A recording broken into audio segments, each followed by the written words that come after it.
अगर ये चुनाव जीत गए, मेरे से लिखवा लो, 2 महीने के अंदर उत्तर प्रदेश का मुख्यमंत्री बदल देंगे। किसी का एक नेता नहीं छोड़ा।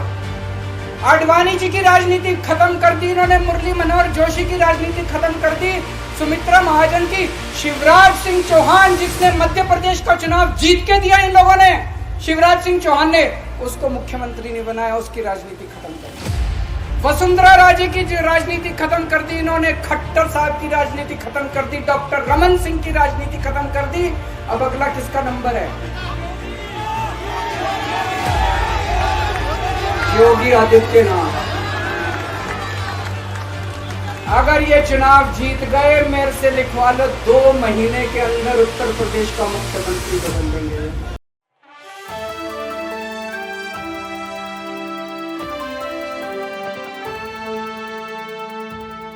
तो क्या उत्तर प्रदेश का मुख्यमंत्री भारतीय जनता पार्टी अब बदलने वाली है? ये दावे इसलिए हो रहे हैं क्योंकि जिस तरीके से जेल से निकलते ही अरविंद केजरीवाल ने भारतीय जनता पार्टी के खिलाफ हमला बोला, उन्होंने साफ तौर पर आरोप लगाया कि लोकसभा चुनाव के बीच उन्होंने साफ तौर पर यह दावा किया कि केंद्र में बैठे पीएम मोदी उत्तर प्रदेश में अब मुख्यमंत्री का बदलाव करेंगे और योगी आदित्यनाथ को सीधे तौर पर उनकी राजनीतिक जो कह सकते हैं करियर है उसको खत्म करने की साजिश हो रही है।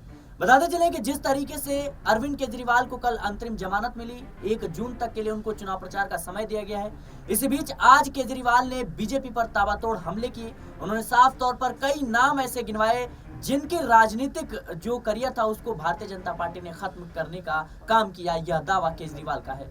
उन्होंने शिवराज सिंह चौहान का नाम लिया। साफ तौर पर केजरीवाल ने कहा कि शिवराज सिंह चौहान के नाम पर भारतीय जनता पार्टी ने विधानसभा चुनाव में जीत तो दर्ज कर ली, लेकिन सीएम बनाने की बात आई तो उन्हें नहीं बनाया और साफ तौर पर उनके राजनीतिक जो सफर था उसको खत्म कर दिया। इसी तरह उन्होंने रमन सिंह, वसुंधरा राजे जैसे तमाम बड़े दिग्गजों का नाम लिया जो कहीं ना कहीं भारतीय जनता पार्टी में एक बड़ा ओहदा रखते थे, लेकिन आज के राजनीतिक जो समय है उसमें देखें तो कहीं ना कहीं अब उनके नाम जो है वो गुमशुदा से लगते हैं। अरविंद केजरीवाल का यह हमला साफ तौर पर दर्शाता है कि लोकसभा चुनाव के बीच या लोकसभा चुनाव के बाद अब भारतीय जनता पार्टी कई अहम फैसले लेने वाली है और योगी आदित्यनाथ के जो एक राजनीतिक सफर था उस पर भी तलवार लटक रही है और भारतीय जनता पार्टी योगी आदित्यनाथ के खिलाफ भी फैसला ले सकती है। केजरीवाल तमाम तरह के जो दावे कर रहे हैं, इनकी वजह से अब राजनीतिक गलियारों में कई तरह के सवाल गूंज रहे हैं कि आखिर योगी आदित्यनाथ को भारतीय जनता पार्टी क्यों उत्तर प्रदेश के मुख्यमंत्री पद से हटाना चाहती है। इसके कई पीछे की जो वजह है वो खुलकर सामने आ रही है। एक की प्रधानमंत्री के बाद जो पीएम के लिए सबसे बीजेपी की तरफ से अव्वल जो दावेदार माने जा रहे हैं वो हैं योगी आदित्यनाथ, उत्तर प्रदेश के मुख्यमंत्री। ऐसे ही मनोहर लाल खट्टर को जिस तरीके से हरियाणा के मुख्यमंत्री पद से हटाया गया, शिवराज सिंह चौहान को विधानसभा चुनाव के दौरान जो है दरकिनार किया गया, वसुंधरा राजे और रमन सिंह जैसे बड़े दिग्गजों को भी भारतीय जनता पार्टी ने दरकिनार करने का काम किया।